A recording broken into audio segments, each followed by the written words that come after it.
anh em, đây là sau test của con NJ68 ngọt nước. Thì con này cấu hình của nó như sau. Mình đã lót foam blade, foam switch.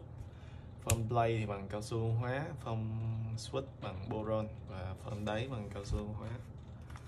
Và thêm một điều nữa là khi mà anh em lót foam đáy cho con này thì mặc dù mình có cắt cái lỗ led ra, nhưng mà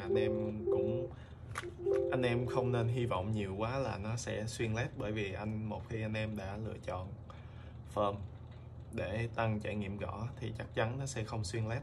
Đây anh em xem, khi mà mình foam kính vô hai lớp nó sẽ tối thui như vậy. Và thêm một điều nữa là khi mà anh em sử dụng cây smoke thì anh em hy vọng rằng cái con phím của mình nó sẽ xuyên led ra hai bên, nhưng thực chất là không. Bởi vì cái led nền này nó chỉ tỏa lên trên được thôi. Nếu mà anh em muốn nó xuyên led nhiều thì anh em hay chọn những cái con phím dạng nó có led gầm, hoặc là nó có hai cái side led. Còn đối với cái con này thì mình nghĩ anh em nên ưu tiên cái trải nghiệm gõ nhiều hơn là xuyên led. Thì ở đây mình có cái bản smoke, nó xài case là làm bằng BC. Thì cái này bản blade đồng, nếu mà anh em mua blade thép thì nó sẽ khá là ập ẹp con phím, bởi vì cái BC này nó dẻo. Mình khuyên anh em nên mua cái bản mà cây cứng á, không có trong. Cây này gọi là case trong nè.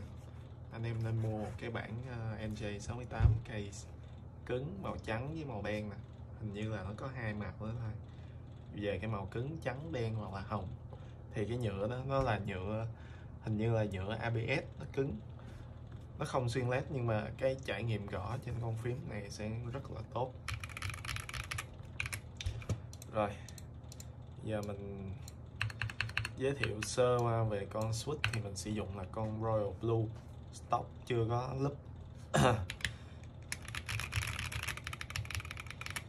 Keycap là mình xài bộ BBT Boutique. Bộ này là chỉ có 250 thôi, nó hỗ trợ thêm cho cái layout 68 này. Thì khi mà mình lắp cái con Royal Blue lên thì cái led của nó bị trắng khá là nhiều, bởi vì con này là housing cứng, không phải housing trong. Thì mình hay gọi cái mà không xuyên led gọi là cái màu cứng,